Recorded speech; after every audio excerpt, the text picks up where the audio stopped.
Gaza Israel war zone से world exclusive breaking news की बात करेंगे। गाजा में ग्राउंड ऑपरेशन को लेकर इजरायली डिफेंस फोर्सेस ने जिस बात का उन्हें डर सता रहा था अब वही होता हुआ दिखाई दे रहा है, क्योंकि गाजा की गलियों में घुस चुकी है आईडीएफ के जवानों और टैंकों को हमास के लड़ाके रॉकेट लॉन्चर से निशाना बना रहे हैं। पिछले 24 घंटों में हमास ने आईडीएफ की 25 से ज्यादा गाड़ियों को तबाह करने का दावा किया है। तो वहीं दूसरी तरफ नेतन्याहू ने यह भी साफ कह दिया है कि हमास के खात्मे के बाद गाजा पर इजराइल का कब्जा होगा, अनिश्चित काल तक के लिए कब्जा होगा और तब इजराइल एक नया गाजा बनाएगा जिस पर उसका पूरा नियंत्रण रहेगा।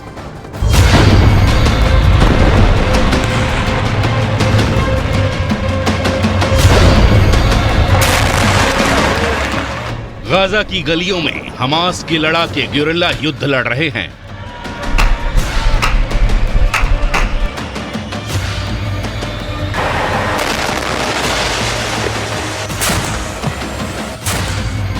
हमास के इलाके में घुसकर उसके लड़ाकों का शिकार कर रही है आईडीएफ।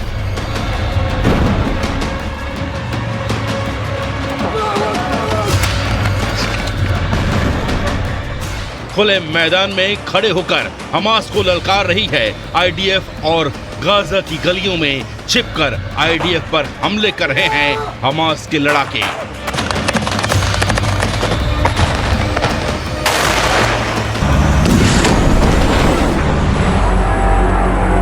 गाजा की वीरान हो चुकी गलियों में अब सिर्फ हमास बचा है, जिसे खत्म करने पहुंच चुकी है इजराइल डिफेंस फोर्स।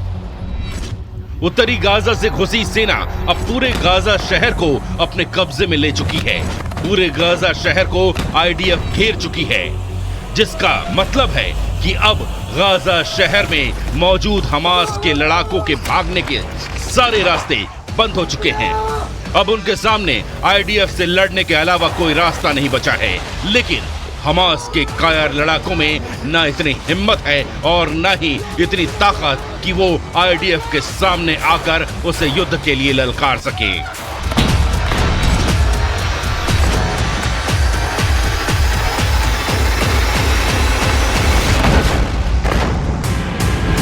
इसीलिए हमास की अल कासम ब्रिगेड की लड़ाके गाजा की गलियों में छिपकर आईडीएफ के जवानों और टैंकों को रॉकेट लॉन्चर से हमले कर रहे हैं।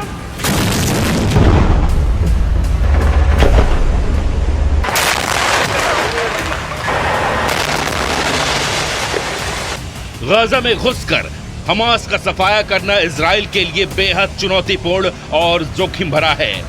आईडीएफ जानती थी कि गाजा में घुसने पर वो चौतरफा हमास के निशाने पर होंगी, उन पर कहीं से भी हमला हो सकता है। लेकिन यही तो इजराइल की पहचान है।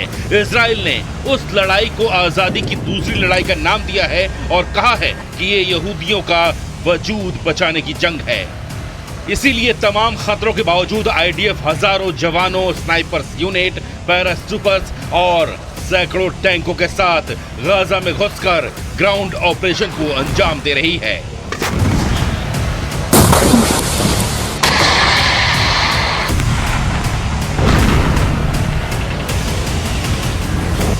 शनिवार को आईडीएफ पर हमले का ये वीडियो जारी करते हुए हमास ने दावा किया है कि उन्होंने अब तक इजराइल के 160 सैन्य वाहनों को पूरी तरह से तबाह कर दिया है।